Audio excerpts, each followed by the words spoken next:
Bonsoir à tous. Alors, une première vidéo pour un exercice dont je ne suis pas du tout habitué.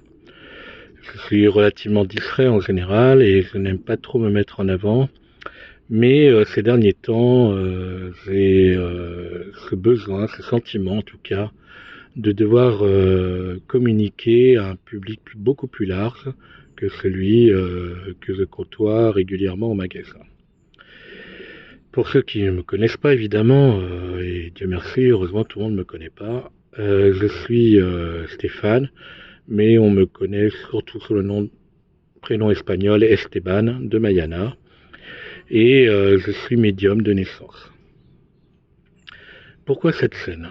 Alors, pour moi, elle a sa raison d'être, tout simplement parce que je m'aperçois régulièrement qu'il y a des choses très simples au quotidien sur lesquelles on peut prendre conscience et sur lequel vous devriez normalement pouvoir en tirer profit.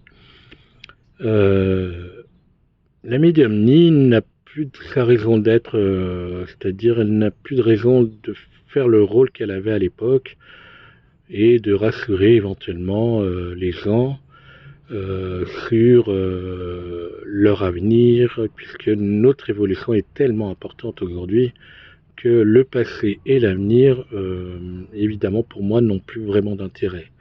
Ce qui est intéressant, par contre, c'est la manière dont on vit l'instant présent et nos capacités à devoir peut-être effectivement avoir assez de recul au quotidien pour pouvoir être plus épanoui, beaucoup plus calme, apaisé par rapport aux situations qui nous entourent, aux difficultés et aux problèmes. Alors je cherche beaucoup mes mots, je suis une personne qui malheureusement ou pas euh, a un peu de mal à assimiler l'ensemble des mots, donc je suis quelqu'un qui parle beaucoup en hypersensibilité, c'est-à-dire très intuitif. Quand je m'adresse en général à une personne, c'est pour moi avant tout mon ressenti, la manière dont je dois trouver les mots qui ressort. Il est vrai que du coup en face de moi je n'ai personne à part moi, ce qui me fait un effet miroir assez particulier. Et puis c'est vrai que pour le coup j'ai du mal à trouver les mots puisque je me considère comme quelqu'un de très en paix intérieurement. Et je vous souhaite aussi de l'être. Alors qui je suis? Esteban, donc médium. J'ai maintenant plus de 50 ans. J'ai vu évoluer le monde spirituel depuis plus de 30 ans, puisque c'est mon métier, et toute croyance, culture différente, et aussi l'évolution de l'être, hein, au niveau de ses peurs, ses angoisses, ses craintes, et suivant évidemment les générations, les peurs sont bien différentes. Et aussi la notion de plaisir et de paix est différente. Donc, ce qu'on va faire, c'est que pour un premier temps, pour cette vidéo, je vais juste dire qui je suis. Et dans un second temps, on va développer quelques thèmes ou éventuellement même quelques exercices ou notions sur le domaine spirituel ou les arts divinatoires. Et peut-être que ça va vous aider, en tout cas c'est le but, hein, c'est que vous puissiez avoir un éveil, peut-être une réponse à vos interrogations. Je ne me prétends pas avoir la vérité absolue, évidemment, puisque nous sommes suffisamment nombreux et différents pour qu'il y ait plusieurs vérités, et surtout que je crois au fait qu'il y a un côté un peu multidimensionnel. C'est-à-dire que tout est énergie, mais ces énergies sont différentes suivant notre évolution spirituelle. Donc je vais parler de mon parcours en tant que médium avant tout, et non pas forcément sur ma vie privée. En tant que médium, mon parcours a été assez chaotique dès le début, puisque je le suis depuis enfant. Et il me semble que, enfant, en tout cas, le peu de mémoire qui me reste sur ce plan-là, et que mon imagination m'amenait souvent à des sentiments de sortie de corps, comme si je volais, comme un dragon, donc je volais avec les oiseaux, et c'était quelque chose qui pour moi était très réel. Et j'étais persuadé vraiment, concrètement, de voler pendant jusqu'à l'âge de, je pense, une dizaine d'années facile, hein, on va dire petit à 10, 12 ans facilement, où ces sorties de corps m'amenaient sur des plans différents, j'allais chez les gens, mais évidemment vous n'avez pas de mots, donc j'ai ce sentiment que pour moi c'était très facile et j'ai cru que j'étais capable de voler par rapport aux autres. C'était rien. Et c'était incroyable et magnifique en étant enfant pour ça. Donc ça, on va dire que ce sont les premières apparitions où j'ai eu vraiment ce sentiment de pouvoir m'envoler et fuir tout compte fait une réalité peut-être qui m'était difficile et pour laquelle la densité énergétique était tellement lourde que j'avais besoin d'élévation et de passer à autre chose. Ensuite, en plus de ça, je captais évidemment beaucoup de choses. Et ma manière de vivre et de ressentir était très particulière, puisque quand je captais, ma tête se mettait à tourner comme ça. Voilà, tout le temps. C'est-à-dire qu'il m'était très très difficile de pouvoir me contrôler et surtout vers les 20 ans, jusqu'à l'âge de 20 ans à peu près, ce fut de plus en plus compliqué et difficile et tout ce que je captais était très très noir, très négatif. Ça allait sur des accidents, des morts, des incestes, des viols. Et quand j'avais un patient en face de moi, euh, je revivais seconde par seconde les scènes violentes et non seulement je le revivais, mais je faisais revivre ça au patient, ce qui était très très délicat. Et évidemment, je ne le contrôlais pas. Donc, ma manière de capter était très très noire, bas astral, on va dire, très très lourd, très dense.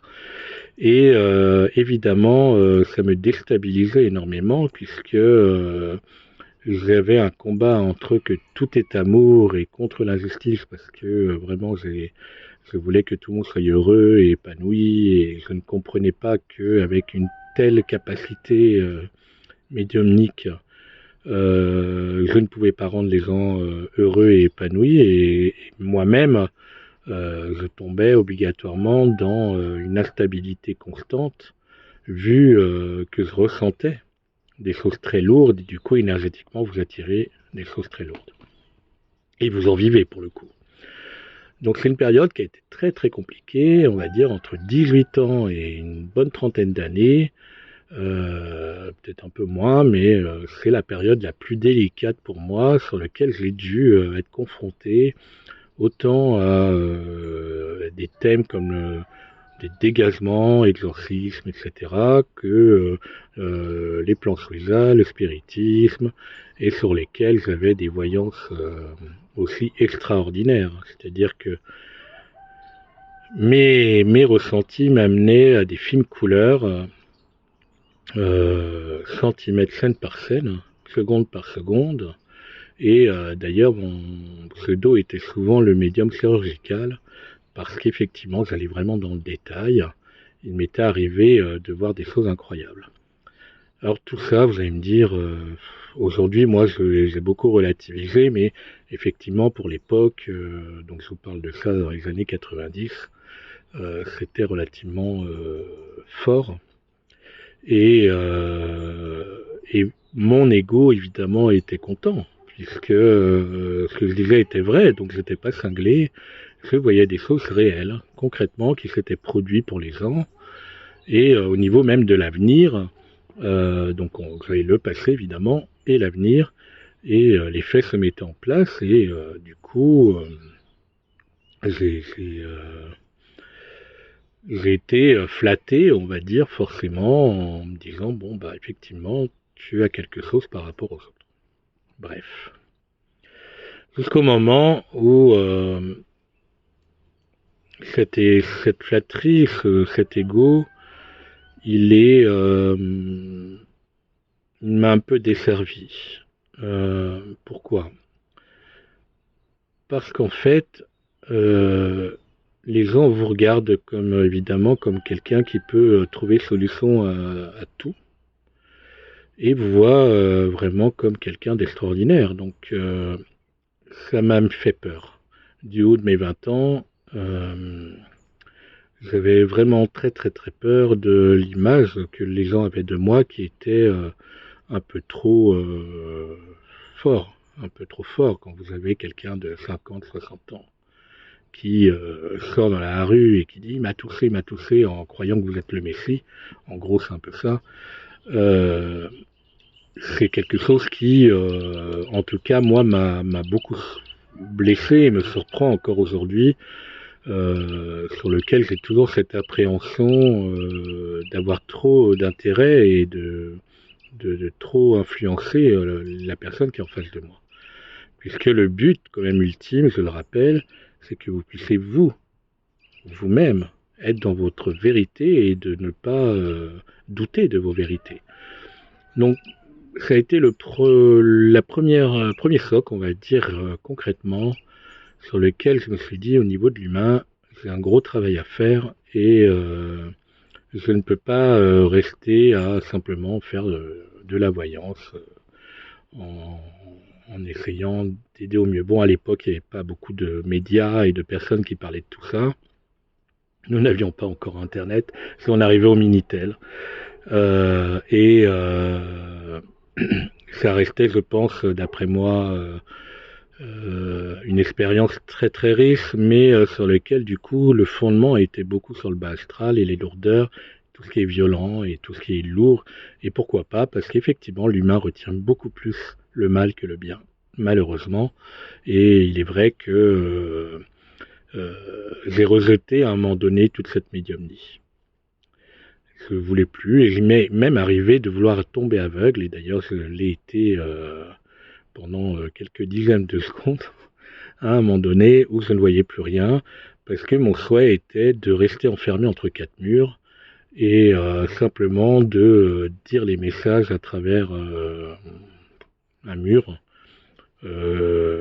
simplement une petite porte un peu comme le curé et, euh, et dire ça sans forcément que les gens me voient d'ailleurs. Parce que le but était vraiment de m'isoler tellement c'était violent pour moi. Bref, on a eu une seconde étape sur la médiumnie, donc pendant quelques mois, voire à peu près 6 mois de mémoire, ma médiumnie a changé. Je suis passé de ces fameux films incroyables et, euh, et en couleur, etc., c'était incroyable, à une médiumnie qui était plus classique, on va dire, avec des flashs, tout simplement. Donc, détail d'une maison, la voiture de telle couleur. Euh, on était vraiment encore beaucoup sur le côté paraître, hein, tout compte fait, sur la matière, qui, en fin de compte, était moins lourd, moins chargé, mais pour lequel j'avais le sentiment de devoir faire un combat entre le bien et le mal et de devoir vraiment faire un choix dans mon évolution. Est-ce que et puis il faut dire aussi que les temps font que les gens commençaient à s'ouvrir de nouveau à l'ésotérisme. Nous, on faisait beaucoup de salons professionnels et il est vrai que les gens étaient intéressés énormément par les tarots. C'était à l'époque où on faisait aussi des conférences, dont j'en ai fait aussi, sur le fait qu'on pouvait dire que par, la, par le mental, on pouvait se créer des maladies. Alors à l'époque, on nous riait au nez, hein, croyez-moi. Aujourd'hui, ça tout va, hein, c'est-à-dire que quand la médecine ne trouve pas, eh ben, ils vous disent que c'est dans votre tête, alors que malheureusement, parfois, c'est vraiment dans le corps. Donc, tout ça a évolué sur ce plan, et du coup, ma médiumnie a changé. J'ai continué à faire des consultations classiques, et Au fil du temps, je trouvais ça de moins en moins intéressant. Il m'est arrivé, effectivement, petit à petit, de ne plus vouloir faire de consultation. D'autant que je pense que... Excusez-moi, j'ai un petit chat dans la gorge. Je pense que je ne le faisais pas pour les bonnes choses. C'est-à-dire que c'était peut-être pour moi une facilité de faire de la consultation et de me dire, bon, bah, au moins je gagnerai toujours ma vie avec ça. Ce qui a été plus ou moins le cas. Alors, je vous rassure, on ne gagne pas vraiment sa vie concrètement si on est intègre dans la médiumnie, dès lors où vous ne profitez pas. Voilà, c'est ça que je voulais dire. C'est qu'effectivement, il y a eu beaucoup de tentations sur cette période-là où les gens vous proposent beaucoup d'argent pour X raisons, peu importe. Et la tentation veut que, bah, pourquoi pas, ce serait top. Bah non, je crois que j'ai réussi à résister à tout ça et du coup à me construire par moi-même et à faire le choix de ne pas être tenté que dans la matière et de ne pas laisser les gens me flatter et vraiment euh, ne les laisser dans un état de... Je les laissais dans leur vérité. Voilà, je les amenais souvent sur quelqu'un d'autre ou je leur disais c'est pas mon rôle. Donc j'ai eu beaucoup d'expériences comme ça sur lesquelles j'avais vraiment ce sentiment que en plus à côté dans ma vie c'était quand même délicat. Il faut savoir que j'ai toujours ouvert des magasins par la suite. Tout simplement parce que je pense qu'il fallait sûrement élever les consciences dans les villes, et ça a été mon cas. J'ai aidé énormément de monde. Je pense que j'étais un peu un chef d'orchestre pour guider les uns les autres vers tel professionnel ou autre, et mettre aussi en avant certains professionnels quand on a commencé à faire les conférences à l'époque. Néanmoins, voilà. Moi, dans mon cas personnel, c'est vrai que du coup, il m'a semblé que que je devais encore passer à autre chose que simplement faire de la cartomancie ou de la médiumnie et aider les gens. Il me manquait quelque chose parce que là, si vous voulez, la médiumnie, la cartomancie ne pouvait pas s'arrêter simplement à faire de la prédiction bête, enfin bête pour moi, qui était importante évidemment pour les consultants, mais qui pour moi était vraiment relativement basique. Et je me dis, mince, sur le plan mondial, comment on peut rester bloqué à ce point, quoi? Comment se fait-il encore qu'il y a autant de négativité, de guerre, de souffrance, euh, d'incompréhension, jusqu'au moment où un jour j'ai fait une séance de spiritisme et cette séance de spiritisme a beaucoup changé mon point de vue, puisque c'est par le biais de cette séance sur lesquelles je suis allé sur différentes sphères, mais je ne donnerai pas les détails, qui m'ont permis, ou du moins la réponse a été le Y. Alors le Y, c'est la croisée des chemins, le choix. Et en gros, c'est là où j'ai compris qu'effectivement, l'être humain avait le choix. Le choix de se respecter, d'être intègre, d'être honnête, d'être droit, ou simplement d'aller à la facilité, de se mentir, de ne pas faire d'efforts, de regarder ce que fait le voisin, d'être envieux, d'être jaloux, bref, nous avons le choix, effectivement. Et ça n'appartient qu'à nous. Ça n'appartient pas à là-haut. Ça n'appartient pas aux énergies, aux croyances, peu importe laquelle. Il est évident que nous avons le choix d'être le plus droit possible et le plus honnête possible. Et dans l'honnêteté et l'intégrité, ça veut dire aussi ne pas se mentir et de ne pas aider quelqu'un, par exemple, parce qu'il faut l'aider ou parce que ça doit se faire ou parce que c'est maman ou papa, si soi-même on est déjà épuisé. Et là, c'est là où j'ai compris aussi que le fait d'aider parce que c'est notre devoir, on nous a dit, du moins on nous inculque, c'est notre devoir, du coup fait aussi qu'on se ment. Et donc le mensonge est énorme.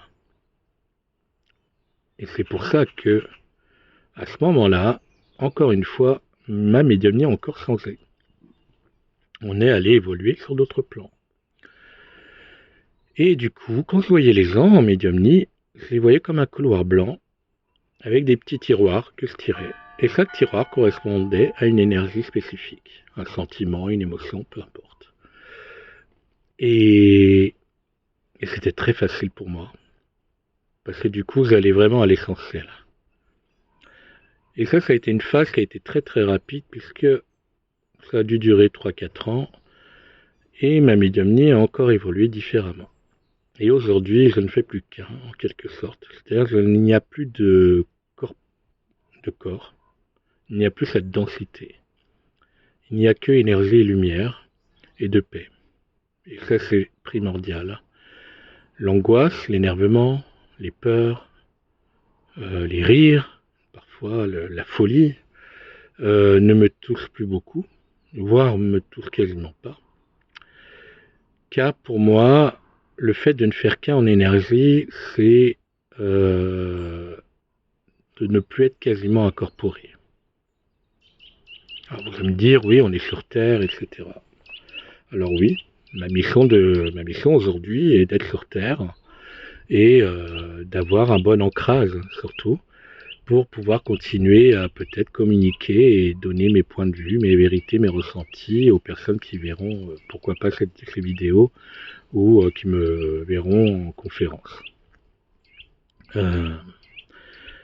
Mais ce qui est certain, c'est que le fait de savoir qu'une l'âme de toute façon reste immortelle et que la vie ne s'arrête pas à la Terre et que de toute façon nous avons suffisamment, grâce aux médias aujourd'hui, à toutes les conférences qui peuvent se faire, beaucoup de témoignages, comme quoi il y a vraiment autre chose, qu'il y a une autre réalité, que même si on ne connaît pas encore tout bien dans nos capacités intuitives et énergétiques, visiblement l'homme est quand même doué de certaines choses, vu qu'on commence évidemment à opérer sous hypnose, à faire des soins, etc. Du moins, ça commence à être un peu reconnu. Alors, c'est pas encore idéal, mais on rejette de moins en moins le fait d'avoir d'autres capacités et d'équilibrer peut-être, de faire appel à ces énergies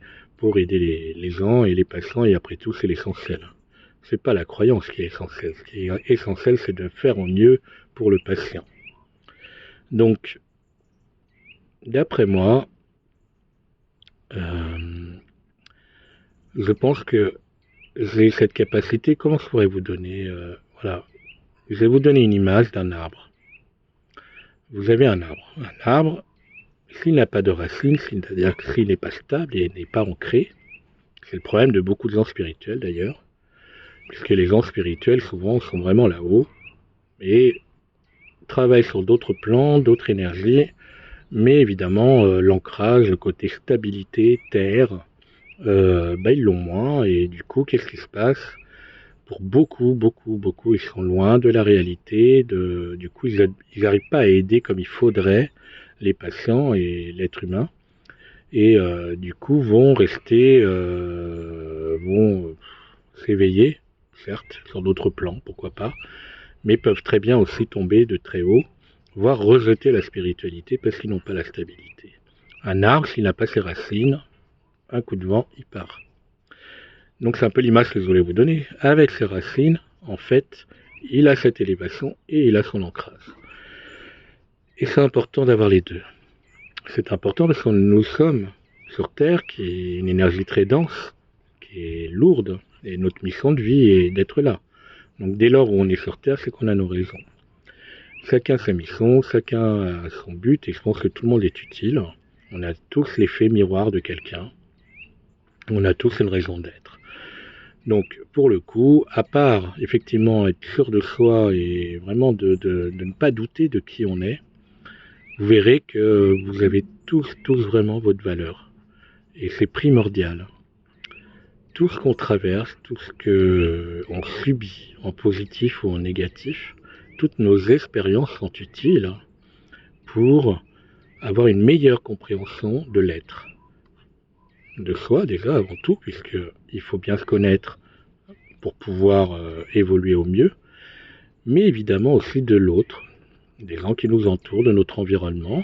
L'environnement est vaste, hein, c'est la nature, c'est les animaux, c'est le côté stellaire. Bref, l'environnement est très très vaste et du coup on a tous notre résonance et notre raison d'être pour pouvoir euh, évoluer avec eux et être en harmonie avec tout ça. La difficulté, encore une fois, je le redis, mais c'est l'humain, évidemment, par rapport à ses choix de vie. Et ces choix de vie font que la peur, les craintes et les angoisses font qu'on n'avance pas beaucoup. Donc, voilà, en gros, ma présentation. Je sais pas ce qu'elle vaut en vérité, ça m'est un peu égal d'ailleurs, je m'en fous un peu. C'est même pas que je m'en fous un peu, c'est que je m'en fous. C'est juste drôle de voir passer par des médias parce que on aimerait peut-être avec une transmission de pensée, ça devrait suffire sur le plan humain, ce qui n'est pas le cas. Mais quoi qu'il en soit, j'ai décidé en tout cas d'essayer de communiquer un peu plus avec le monde extérieur, effectivement de me mettre en danger forcément, hein, parce qu'il y aura toujours des gens qui ne seront pas d'accord ou en critique.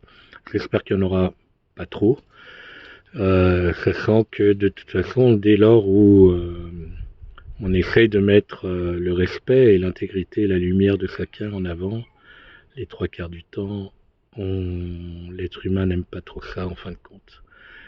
Si nous étions capables d'être moins dépendants de la culture, de certaines croyances, moins dépendants pour être rassurés tout simplement et arriver à être tout simplement soi, et être heureux comme ça sans forcément avoir plein de matière autour, hein, d'accessoires ou autres pour être heureux, bah du coup ça ne conviendrait pas à grand monde, hein, puisque le monde lié à la matière ferait un peu la tête. Donc voilà, j'espère que cette vidéo vous aura plu, que cette première approche vous a intéressé, en tout cas de mon expérience. J'oublie hein, beaucoup je pense, de choses et d'éléments à dire, mais pour la dernière phase actuelle, en fin de compte, je n'ai pas encore les mots, car ce que je vis évidemment est indescriptible hein, pour l'instant. La seule chose que je peux dire, c'est que quand on parle d'énergie et que tout ne fait qu'un, c'est que pour moi c'est une réalité et qu'effectivement la densité n'a pas de raison d'être. Elle a une raison simplement pour nous limiter, pour qu'on puisse mettre un mot ou un conditionnement, parce qu'on fonctionne comme ça et qu'il nous faut des mots, employer des mots. Et peut-être que la finalité, à un moment donné, ce sera de ne plus employer de mots, mais simplement de savoir que, en étant simplement une présence, être là, on le sait. Ouais, ça, c'est un gros programme, mais je crois qu'on en est très très loin et qu'il faudra encore plusieurs millénaires avant d'arriver à ça. Voilà, je vous souhaite beaucoup beaucoup de bonheur, beaucoup de joie, d'amour et de paix intérieure surtout. Soyez fidèles à vous-même, soyez le plus intègre possible, arrêtez de vous mentir. Et n'ayez pas peur de ne pas être aimé, parce que pour être aimé, il faut être aimé pour ce qu'on est et pas pour autre chose. Pas pour ce qu'on apporte ou pour l'aide qu'on apporte. Arrêtez de vous justifier. Soyez vous-même, point. À bientôt et laissez-moi des petits commentaires si vous le souhaitez. Et puis si vous avez des questions sur différents thèmes, eh ben, ça sera peut-être l'occasion de faire une petite rubrique dessus, une vidéo.